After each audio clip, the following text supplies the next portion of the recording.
The alarm screamed through every corridor of Kepler station. Red lights flashed against the metal walls as thousands of beings ran for their lives. Commander Veltara pressed her forearms against the command center's main console, her insect-like eye scanning the tactical display. What she saw made her heart sink.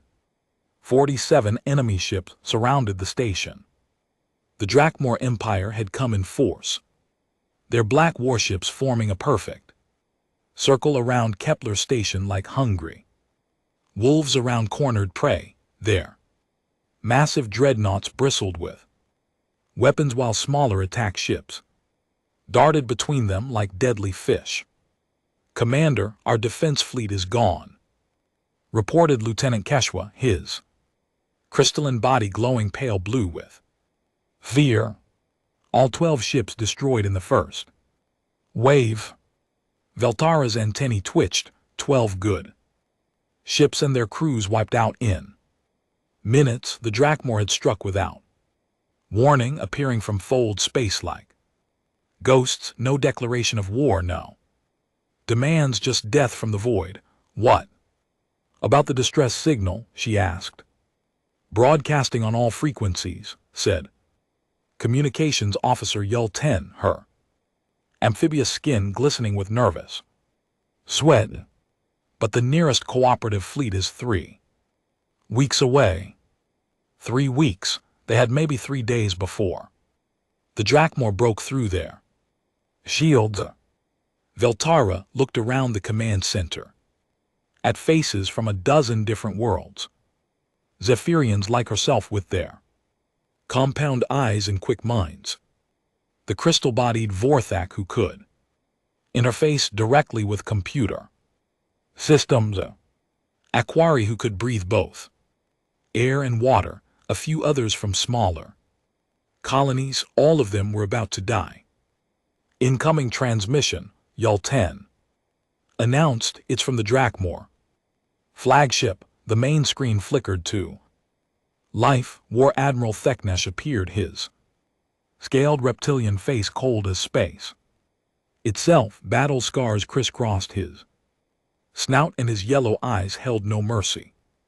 "Kepler station," his voice rumbled through the speakers. "I am War Admiral Theknesh of the Drakmor 3rd Fleet. You will surrender immediately and evacuate all personnel to the docking base. Any resistance will result in the complete destruction of your station." Veltara stepped forward. "This is Commander Veltara. Kepler Station is a civilian facility under galactic cooperative protection. Your attack violates 17 interstellar treaties." Theknesh laughed, a sound like grinding metal. "Treaties are for the weak. You have 72 hours to comply. After that we will take what we want from your wreckage." The screen went dark. Silence filled the command center. Then Chief Engineer Cortex crystals chimed, softly breaking the quiet. "Commander, they want the quantum crystal mines. Those deposits power half the cooperative's outer colonies." "How long can our shields hold?" Veltara asked. Cortex's body flashed through several colors as he calculated. "At current bombardment levels, perhaps 4 days, but they're not using full power yet. When they do..." His light dimmed. 2 days. Maybe less. Dr. Solara's webbed hands worked at her medical console. "We have 40,000 civilians on this station. Families, children. The evacuation ships can only hold 8,000.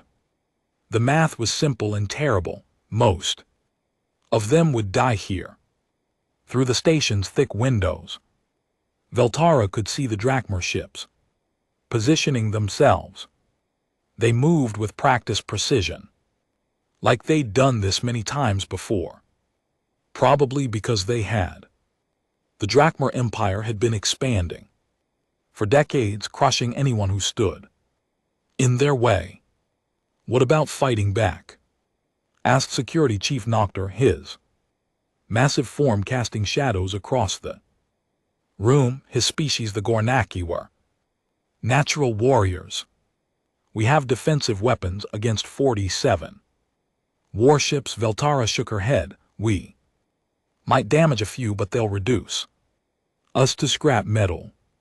The first energy blast struck the station shields. The lights flickered and everyone felt the vibration through the deck plates. Then another blast and another. Draken Moore weren't waiting. They'd started their bombardment early. All civilian personnel to inner shelters, Velter ordered. Emergency protocols in effect. All off-duty security to the civilian levels, help with the evacuation. Her crews scattered to their tasks. Veltara remained at her post watching the tactical display. The Draken Moore ships fired in rotation, never letting the shields rest. Each blast drained their power reserves. A little more. She thought about the distress signal, racing through space at light speed. By now it had probably reached the nearest cooperative relay station. Officers somewhere were reading reports, making plans, preparing fleets. But space was vast and help was far away. In the civilian sectors, families huddled in emergency shelters. Parents held their children close while emergency workers tried to maintain calm. Some cried, others prayed to whatever gods their species believed in. A few just stared at the walls waiting for the end. The Aquari children gathered around Dr. Solara's assistant, listening to old stories about heroes from distant worlds. The Vorthak younglings created small, light patterns to comfort each other. Zephyrian parents clicked softly too, their larvae ancient songs that spoke of home and safety. But safety was something Kepler Station no longer offered. In engineering, Korthak worked desperately to boost shield strength. His crystalline fingers danced across control surfaces, redirecting power from non-essential systems, life support, artificial gravity, even the food processors. Everything went to the shields. They could live without hot meals. They couldn't live without protection from the vacuum of space. How much longer? Asked his assistant, a young Vorthak named Silvera. Unknown, Korthak replied, his body flashing frustrated orange. The Drachmer use focused plasma cannons, very efficient, very deadly. Our shields were designed to stop asteroids and solar radiation, not military weapons. Another blast shook the station. Stronger this time, the Drachmer were increasing their fire rate. On the command deck, Veltara received reports from across the station. Structural damage on levels 12 and 15. Power grid fluctuations in the mining sector. 3 families trapped in a collapsed corridor. The problems multiplied with each enemy salvo. Commander, Yulton called out, I'm picking up something strange on long-range sensors. What kind of strange? Explosions, big ones, way out past the system edge. Could be natural phenomena, or maybe ship drives failing. Veltara barely looked up from her damage reports. Probably debris from other battles. Drachmer have been busy lately. She didn't notice the pattern in those distant explosions, didn't recognize the signature of a ship dropping out of full space at impossible speeds. The sensors were focused on the immediate threat, not whatever might be happening in the empty darkness beyond. The bombardment continued. Hour after hour, the enemy ships fired. Their weapons, the station shields, flickered with each impact, growing weaker. Emergency teams rushed from crisis to crisis, fighting fires and sealing hull breaches as the first day ended. Veltara stood in her quarters, looking out at the stars, somewhere out there. Help was coming, ships with good crews and powerful weapons. But they were so far away, and the Drachma were right here. She pressed one hand against the window. The glass was cold, like the space beyond, like the future that waited for everyone. On Kepler Station. In 2 days, maybe less. Those shields would fail, the Drachma would board the station, taking what they wanted and destroying the rest. Unless something miraculous happened. 40,000 beings would die in the darkness. Between the stars. Beltara didn't believe in miracles. She believed in duty, in protecting those under her command for as long as possible, even if that wasn't very long at all. Outside, the enemy ships continued their patient work of destruction, and in the deep void beyond, something howled toward them through the night. War Admiral Teknosh stood on the bridge of his flagship, the Bone Crusher, watching Kepler Station burn. Not literally burning, there was no fire in space, but the station's shields flared with each plasma blast like a dying star. Soon those shields would fail, and he would have another victory to report to the High Command.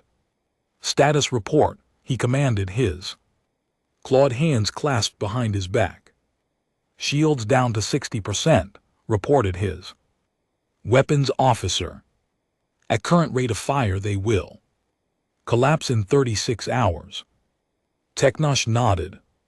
Perfect timing. The Drachma way was slow, methodical destruction.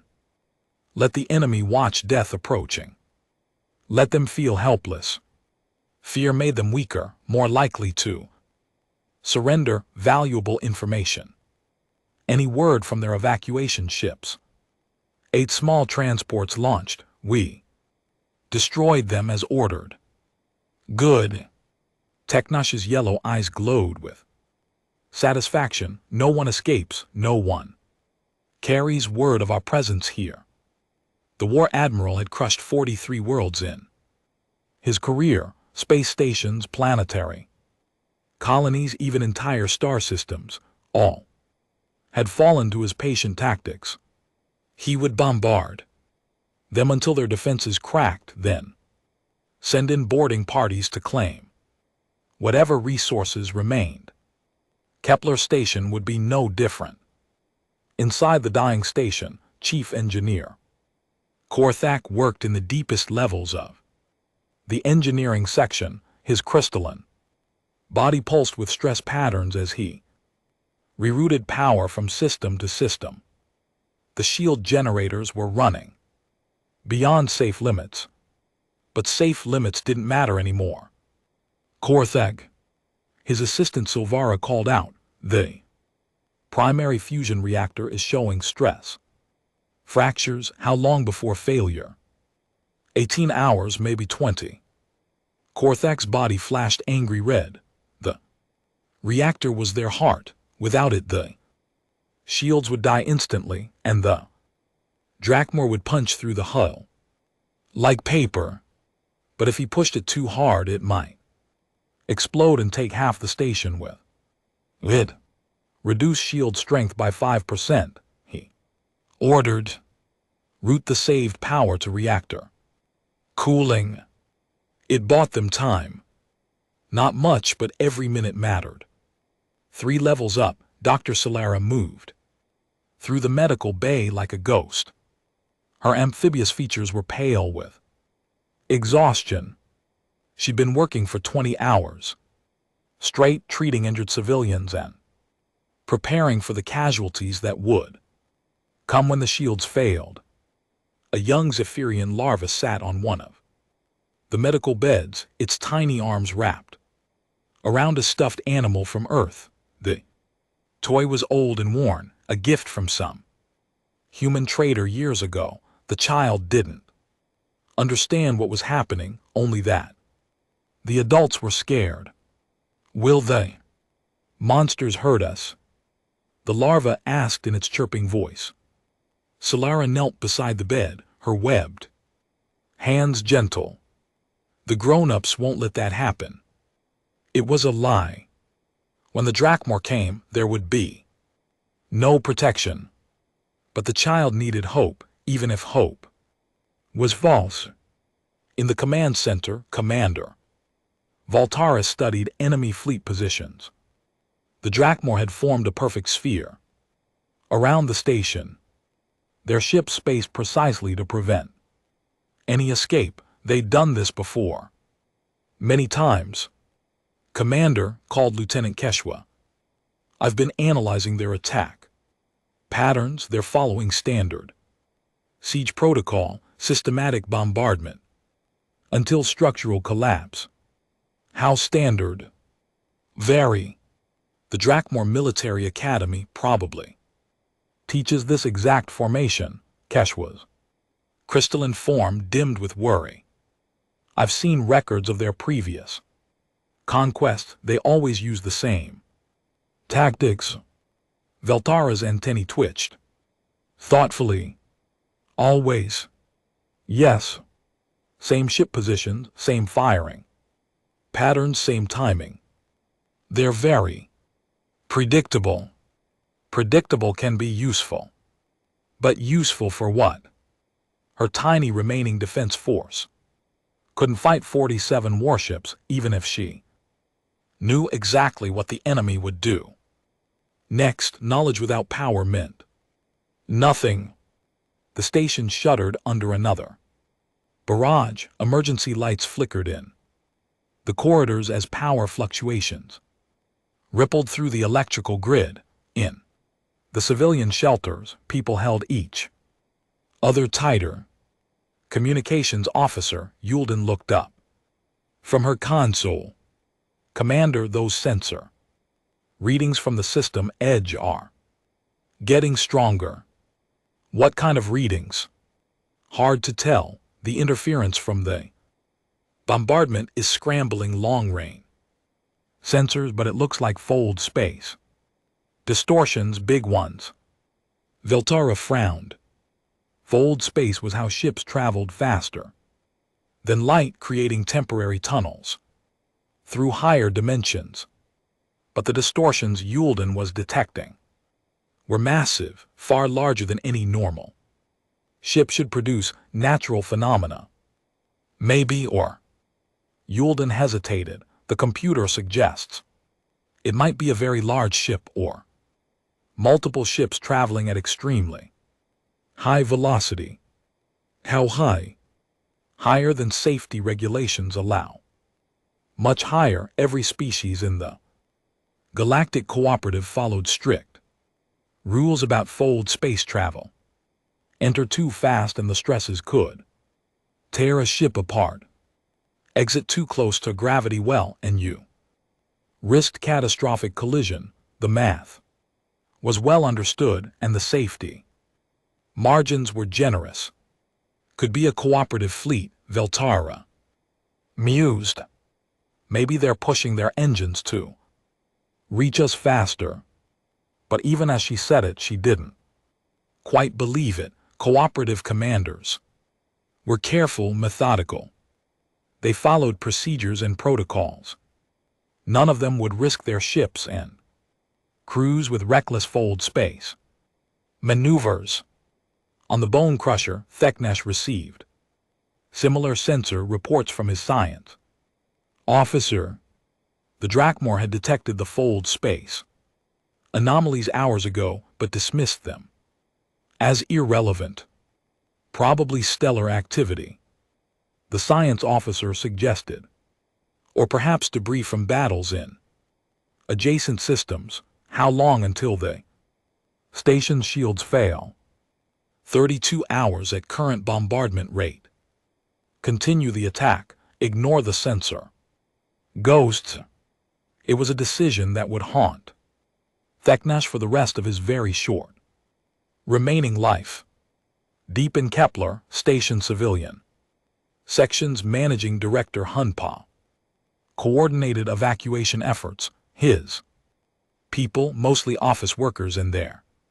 Families helped load emergency supplies and organize shelter assignments. It was busy work, keeping minds occupied. While death circled overhead, Director called one of his assistants. The children want to know if help is coming.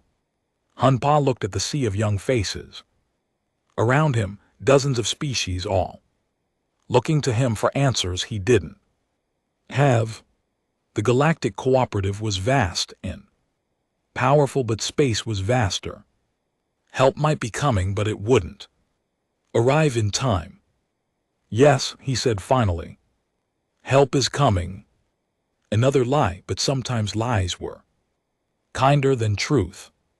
Back in the command center, the sensor readings were getting stronger. Whatever was causing the fold space distortion was moving fast, heading directly toward their system. Too fast for safety, too fast for sanity. Time to arrival, Beltara asked. Yulton worked at her calculations. If these readings are accurate, and if it's actually a ship, 14 hours. 14 hours. The station's shields would fail in 32. If help was coming, it would arrive to find wreckage and corpses floating in space. Send a message, Velterra ordered. All frequencies, maximum power. Tell whoever's coming that they're flying into a war zone. 47 drachma ships fully armed and hostile. The message burst from Kepler stations.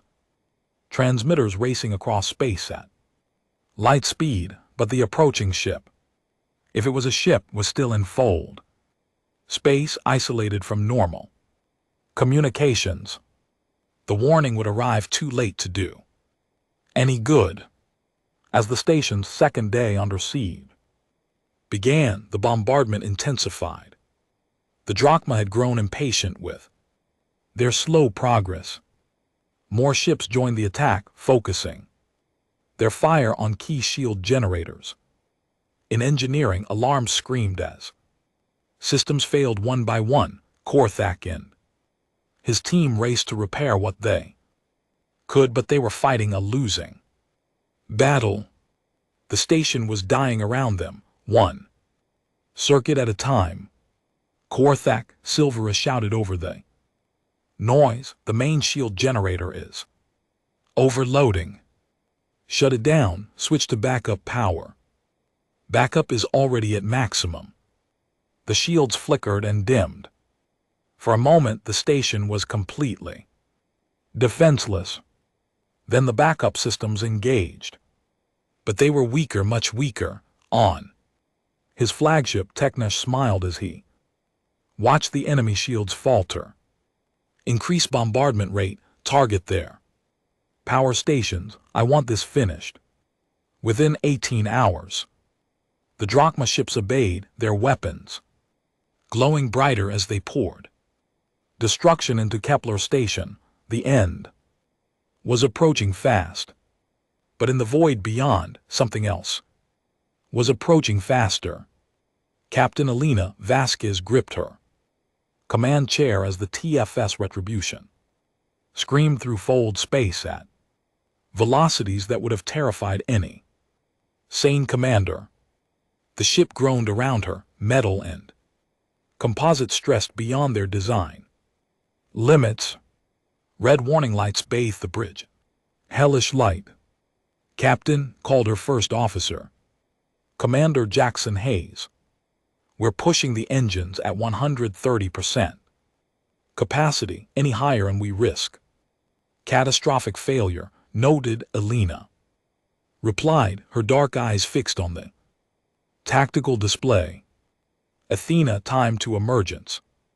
The ship's artificial intelligence responded immediately, her synthetic voice calm despite the chaos. 4 hours 23 Minutes to combat emergence, Captain. Current probability of successful fold. Space exit, 27%. Elena nodded. 27% wasn't great odds, but it was better than the odds facing Kepler Station. She'd read the distress signal, seen the tactical analysis. 47 Drakmor warships against a mining station. It would be a massacre unless someone intervened. The Terran Defense Force had protocols for situations like this. Contact High Command, request orders. Assemble a proper fleet response, follow the chain of command, do everything by the book. Elena had thrown the book out the airlock 6 days ago. Chief Torres, she called to her engineering officer. How are our systems holding up, Chief? Petty Officer Maria Torres looked up from her console, her weathered face grim. Fusion reactors are running hot, but stable. Inertial dampeners are at maximum, but we're still pulling 8 GS. Life support is creative. We're recycling everything, including the coffee. A few chuckles echoed around the bridge. Trust a human crew to joke about death while racing toward impossible odds.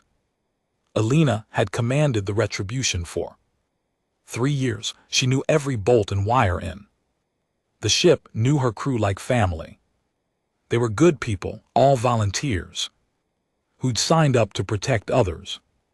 When they'd intercepted Kepler stations distress call, the vote had been unanimous.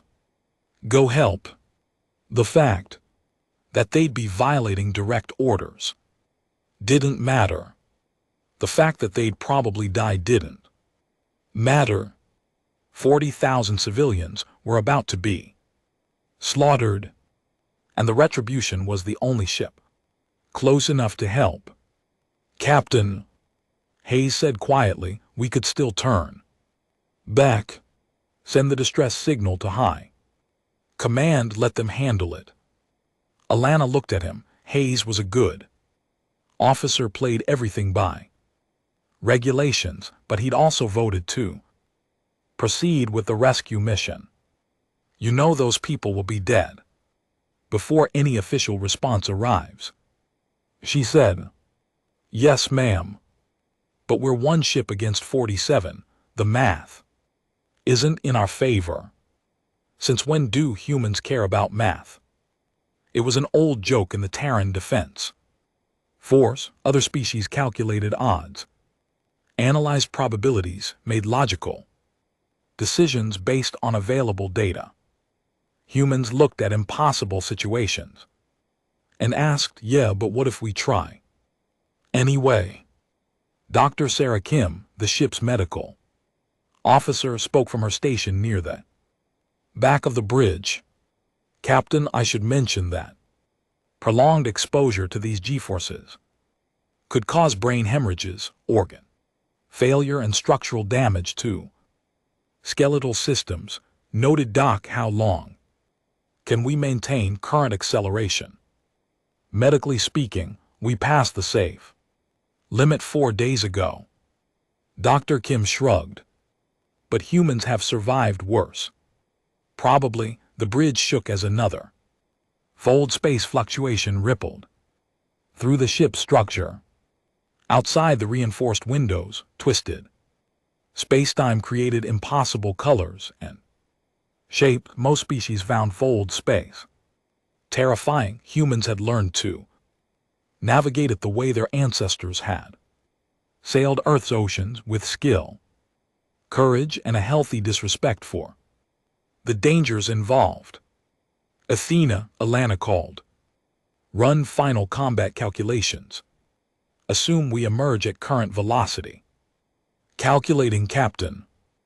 A pause. Warning. Emergence at current speed violates all established tactical doctrines. Recommended procedure is to reduce velocity to 0.05 c. Before engaging enemy forces. We don't have time for recommended procedures. Understood. Computing alternative attack vectors. Another pause. Captain, I should note that our approach violates the fundamental principles of space warfare as understood by all known species. Good. That means they won't see it coming. The Retribution was a heavy cruiser, designed for long-range patrol and system defense. She carried a crew of 800 armed with particle beam cannons, mass drivers, and enough nuclear warheads to crack a small moon. Against 47 enemy ships, she was outgunned and outnumbered. But she had advantages no alien commander would understand. Human ships were built differently from those of other species. Were aliens designed for efficiency and elegance, humans designed for survival. Every system had backups, every critical component was redundant. Damage that would other vessels might just make a human ship angry. Human tactics were different too.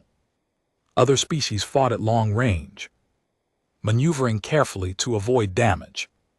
Humans closed to knife-fighting distance and slugged it out until one side was scrap metal. It wasn't pretty, but it worked. Lieutenant Morrison, Elena called to her. Weapons officer, status on the mass. Drivers, loaded and ready, Captain. We've got depleted uranium slugs in tubes 1 through 8, high explosive in 9 through 12. Set them for maximum velocity. I want those slugs moving at significant fractions of light speed. Aye, Captain.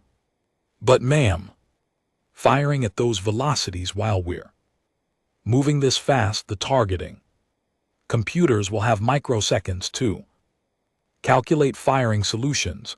Elena smiled grimly. Then we'd better not miss.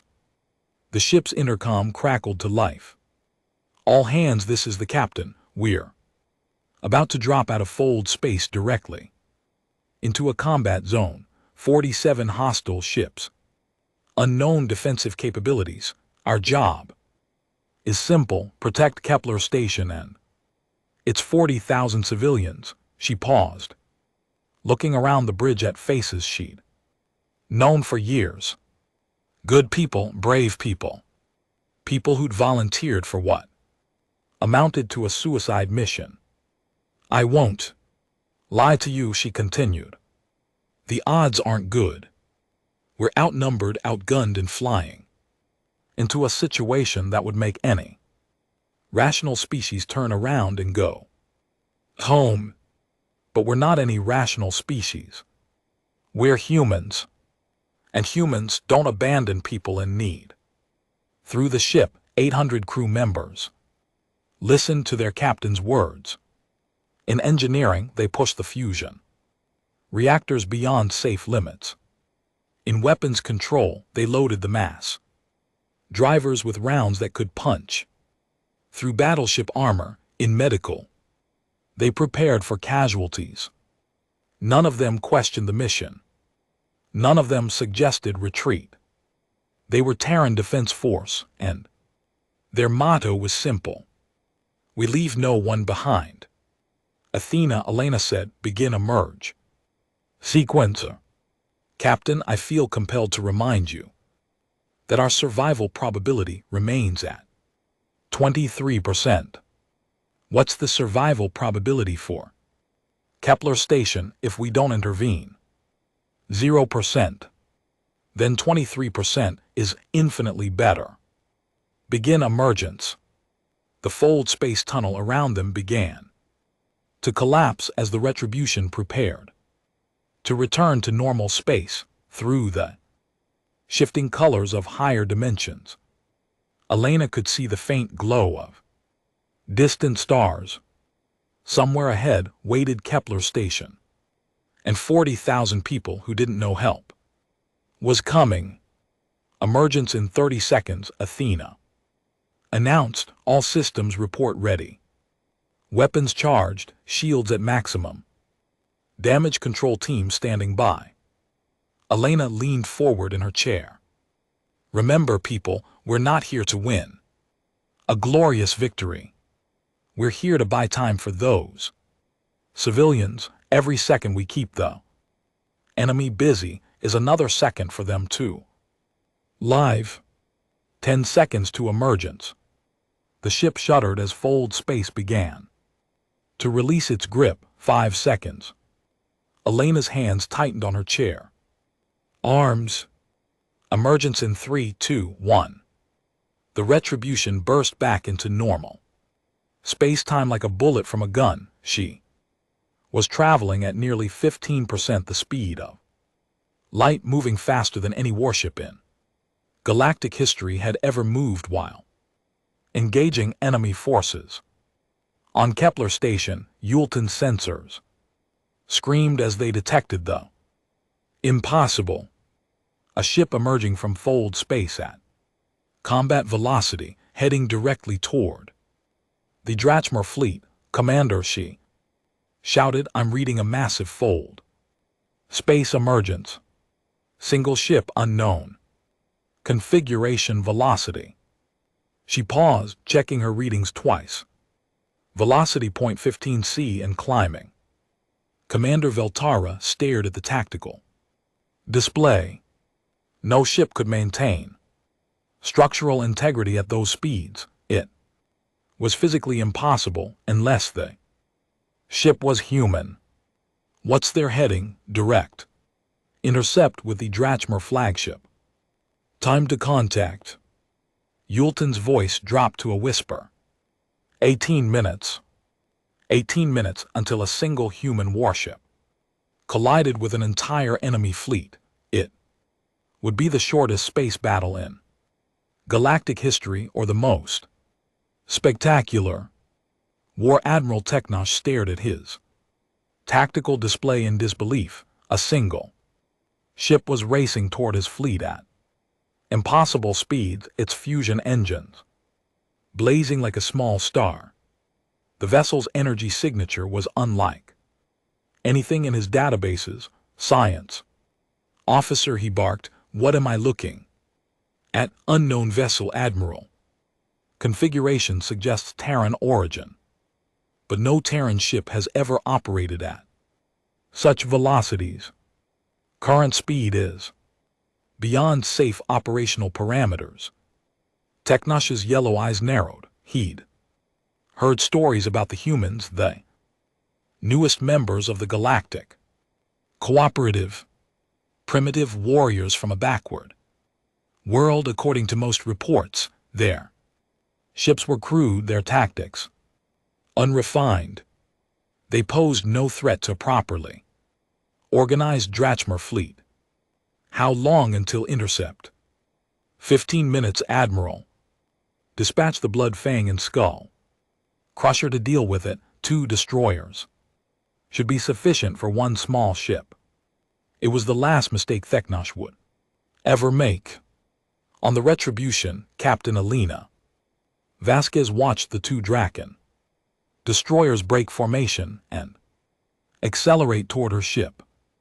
They moved with the confidence of predators who'd never encountered anything they couldn't kill. Captain, Commander Hayes reported, enemy destroyers approaching, range 4 million kilometers and closing.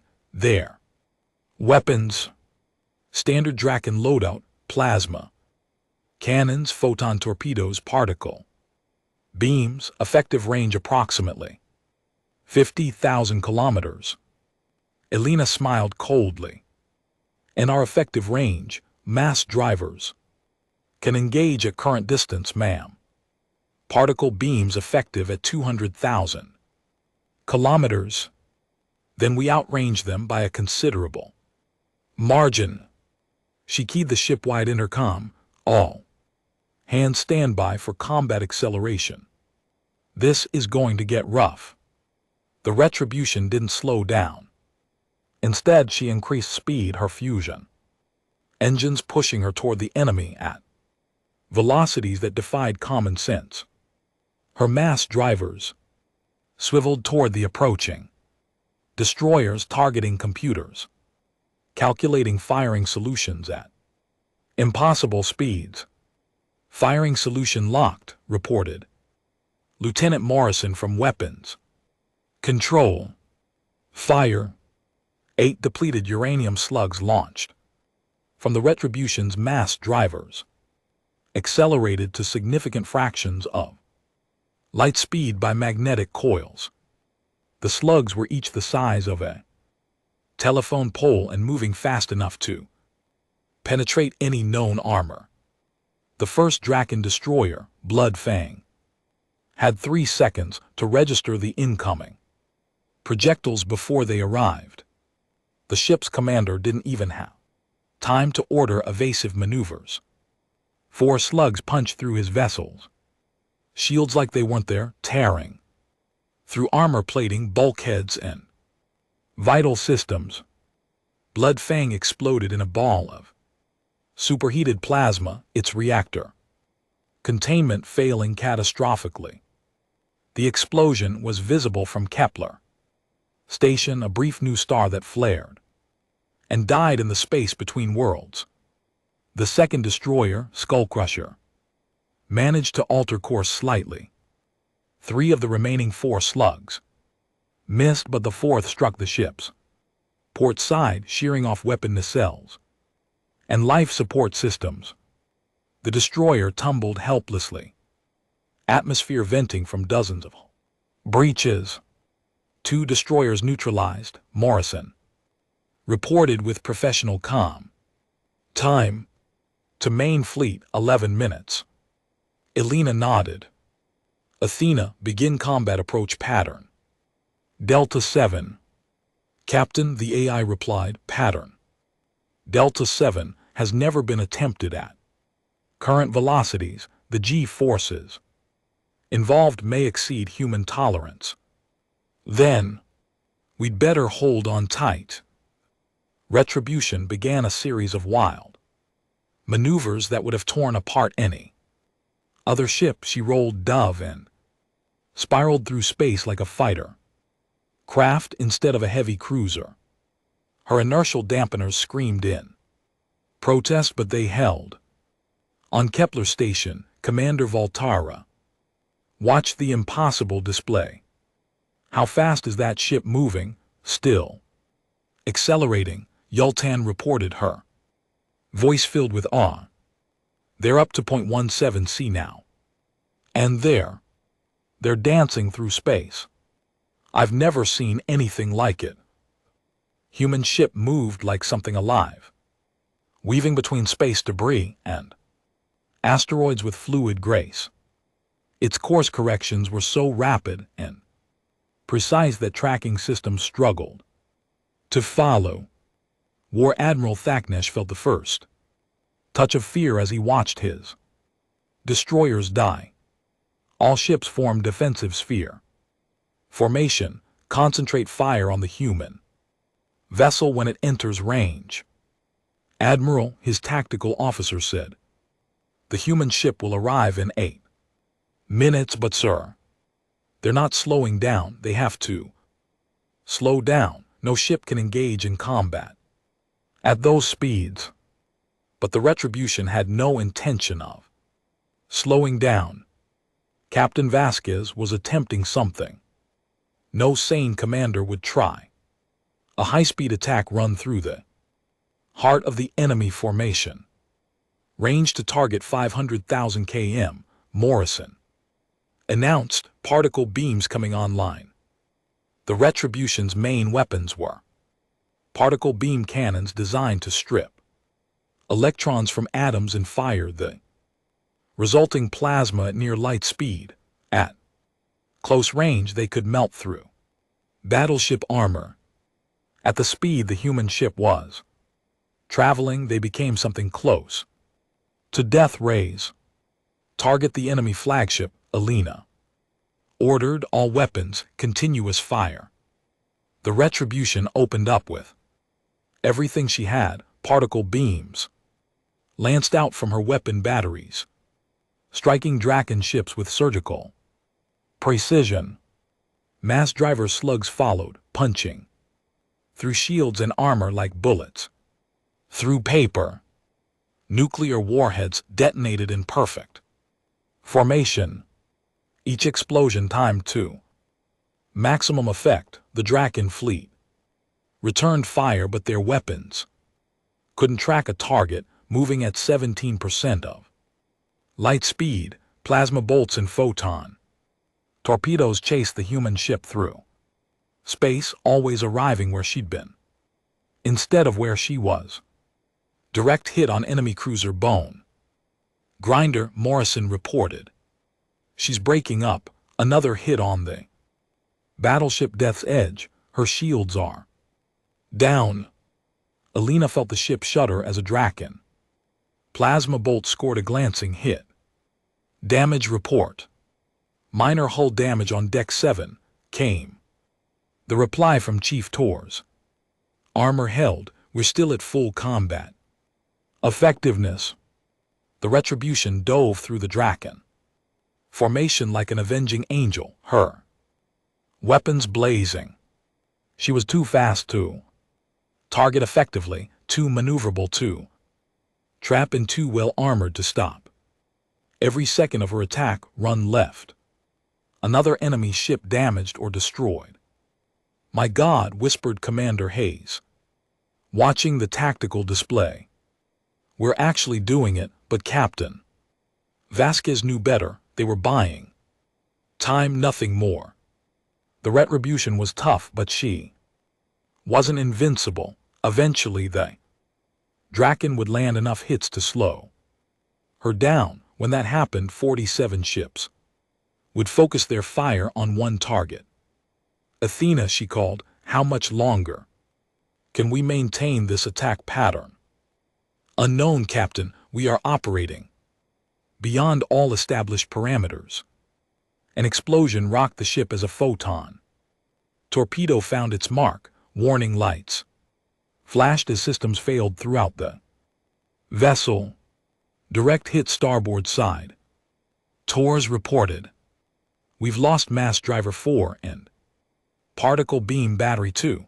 Hull breaches. On decks 9 through 11. The Retribution was bleeding atmosphere and energy, but she kept fighting. Her remaining weapons continued their deadly work, carving through the enemy formation like a sword through silk. On his flagship, Teknosh watched his fleet die around him. Ships that had conquered dozens of worlds were exploding like toys. The human vessel moved through his formations like a force of nature, unstoppable and terrifying. All ships, he broadcast on the fleet frequency. Concentrate fire on the human ship. Everything we have. 43 surviving Drachma warships turned their weapons toward the Retribution. Space filled with energy beams, plasma bolts, and photon torpedoes, all aimed at one small human cruiser racing through their midst. Incoming fire, Hayes announced. Unnecessarily. Everyone could see the light show converging on their position. Evasive maneuvers, Elena ordered. All available power to shields. The Retribution twisted through space, dodging what she could and absorbing what she couldn't. Her shields flared and sparked as enemy fire found its mark. Armor plates glowed white hot under the concentrated bombardment. Shields down to 30%, Torres called out. We can't take much more of this. Elena gripped her command chair as another explosion shook the ship around. Her bridge station sparked and went dark. The smell of burning electronics filled the air. They were one ship against 43. The math was finally catching up with them, but they bought Kepler Station. Precious time. Every second the Drachma spent fighting the Retribution was another second the civilians lived. All weapons, Elena ordered. Continuous fire until the barrels melt. Show these bastards what humans do when Cornered, the Retribution screamed. Through space, her engines howling like something from the depths of hell itself. She was dying, but she was taking the enemy with her, one ship at a time. The Retribution carved through the heart of the Drachma fleet like a meteor of death and fire.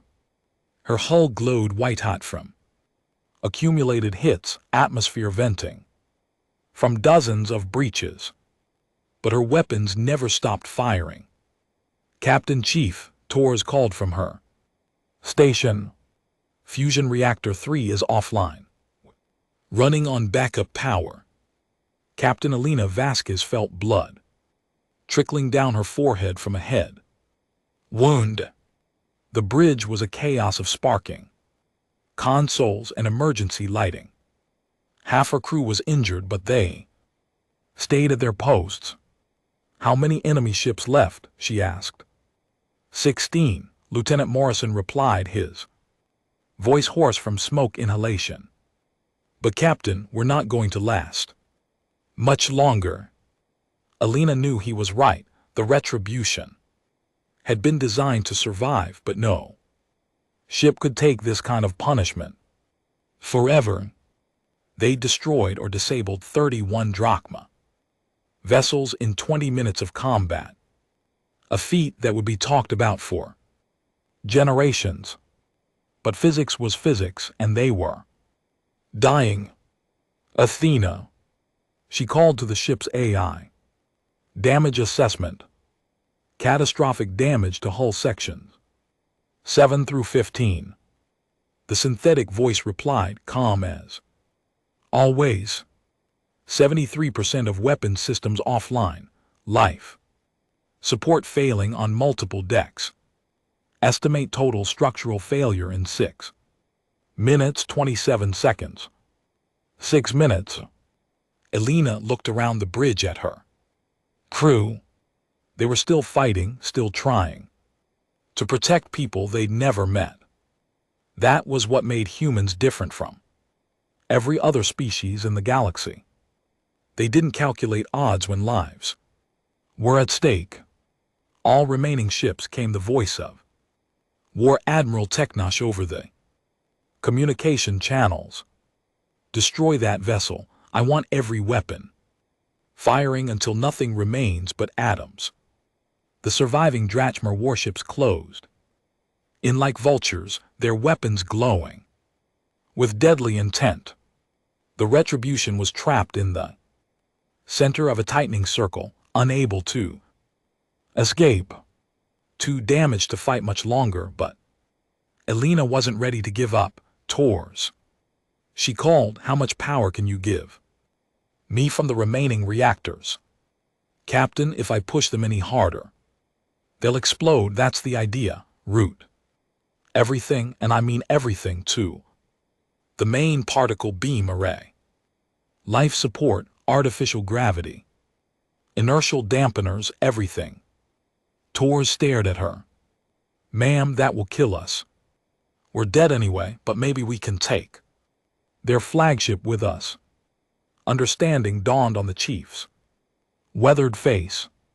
She nodded grimly and began rerouting power systems. Aye, Captain, all power to main weapons.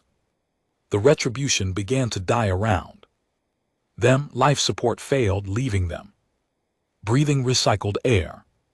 Artificial gravity cut out, leaving everyone floating in their restraints.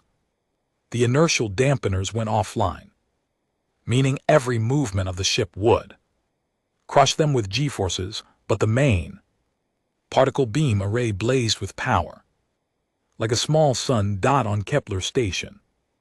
Commander Volterra watched the impossible battle through her sensors. The human ship was clearly dying, venting atmosphere and debris. But it wasn't retreating, it wasn't surrendering. It was gathering power for one final attack. What are they doing? She whispered. I think, said Lieutenant Keshwa, his crystalline body flashing with amazement, they're going to ram the enemy flagship. War Admiral Teknosh saw the human ship, turning toward him, its remaining weapons charging for a final shot.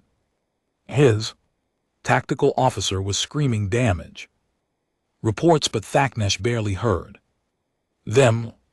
31 ships of his fleet were gone, 31 ships destroyed by a single human vessel. That should have been crushed in the first minutes of combat. How was this possible? All weapons fire on my command, he ordered. When I give the word, hit that ship with everything we have. But before he could give the order, the Retribution fired. The particle beam that lanced from her main array was the most powerful weapon discharge ever recorded in galactic history. Every erg of power from her fusion reactors, every joule of energy from her capacitor banks focused into a single devastating blast. The beam struck the Drachmer flagship, bone crusher. At the moment, Elena Vasquez whispered, "For Kepler Station." Thaknesh's ship didn't just explode, it disintegrated. The particle beam cut through her shields, armor, and hull like they were made of tissue paper. The flagship's reactor core destabilized, creating a chain reaction that lit up the void like a newborn star. The explosion took out 3 more Drachmer ships that were too close to escape the blast. Suddenly, the mighty fleet that had terrorized Kepler Station was reduced to 12 damaged vessels and 1 very dead war admiral. The Retribution tumbled through space, her engines dead, her hull cracked like an eggshell. But she'd done what she came to do. "Captain," Hayes called weakly, "the remaining Drachmer ships are retreating." Elena tried to smile, but her vision was going dark. The G-forces from their final maneuver had been crushing. She could taste blood in her mouth and feel her consciousness slipping away. "Good," she managed to whisper. "The civilians, are they safe?" "Yes, ma'am. Kepler Station is secure." Elena Vasquez, captain of the TFS Retribution, closed her eyes and let the darkness take her. The rescue ships from Kepler Station found the human cruiser drifting in space 12 hours later. Her hull was a mass of twisted metal and composite armor, barely recognizable as a starship. Atmosphere leaked from hundreds of breaches, and her fusion reactors had gone cold. Commander Voltara led the rescue operation personally. She'd never seen anything like the Retribution, a ship designed for war in the most brutal sense. Everything about her spoke of sacrifice, of crews willing to die to protect others. "How many survivors?" she asked Dr. Solara as they moved through the human ship's corridors. 537, the Akari medic replied. 263 dead, most killed during the final attack run. They found Captain Vasquez in the ship's medical bay, unconscious but alive. Dr. Sarah Kim, the human medical officer, was working frantically to keep her captain breathing with equipment that barely functioned. "She'll live," Dr. Kim said when she saw Volterra. Severe concussion, 3 broken ribs. Internal bleeding, but she's tough. Humans are hard to kill. Over the following days, as the Retribution's crew recovered in Kepler Station's medical facilities, the full scope of their sacrifice became clear. They'd violated direct orders, traveled 6 days at dangerous speeds, and fought impossible odds to save people they'd never met. "Why?" Voltara asked Elena when the human captain was finally conscious. "Why risk everything for strangers?" Elena looked at her with eyes that held depths the alien commander couldn't fully understand. Because they needed help and we were the only ones close enough to provide it. But the odds didn't matter. When someone calls for help, you go. That's what humans do. 3 days later, the official Galactic Cooperative Response Fleet arrived to find Kepler Station intact and the Drakmor threat eliminated. Admiral Chen of the TDF Yamato read Captain Vasquez's report with a mixture of pride and exasperation. Captain, he said during their private meeting, you violated approximately 47 different regulations in the course of this mission. Yes, sir, you risked your ship and crew on an unauthorized rescue operation. Yes, sir. And you engaged a superior enemy force with tactics that any reasonable commander would call suicidal. Elena met his gaze steadily. Yes, sir. Admiral Chen was quiet for a long moment. Then he smiled. Outstanding work, Captain. The Terran Defense Force is recommending you for the Star of Valor. Your crew will receive commendations, and the retribution will be rebuilt stronger than ever. But the real reward came later when Elena visited the civilian sections of Kepler Station. Thousands of beings from dozens of worlds came to see the human who'd saved them. Zephyrian children clicked songs in her honor. Forthak artisans created crystal sculptures depicting her ship, Aquari. Poets composed epics about the battle. A young Zephyrian larva, the same one who'd asked Dr. Solera about monsters, approached Elena with something in its tiny hands. It was the stuffed animal from Earth, the toy some human trader had given years ago. Thank you, the child chirped in its musical voice, offering Elena the toy. Elena knelt down and gently pushed the toy back toward the child. You keep it, she said, and remember, when you're in trouble, when you need help, just call, humans will come. The child looked up at her with compound eyes that reflected wonder and trust. Promise. Elena smiled, thinking of her crew, her ship, and the long tradition of humans who'd always answered the call for help. No matter the cost, promise. Word of the Battle of Kepler Station spread throughout the galaxy like wildfire. The story grew in the telling. One human ship against an entire fleet. Impossible odds overcome through courage and sacrifice. Other species began to understand that humanity brought something new to the galactic cooperative. They brought hope. In the months that followed, whenever distress calls echoed through space, the response was always the same. Human ships would come howling out of the void, their crews ready to face any danger to protect the innocent. Because that's what humans did. They left no one behind.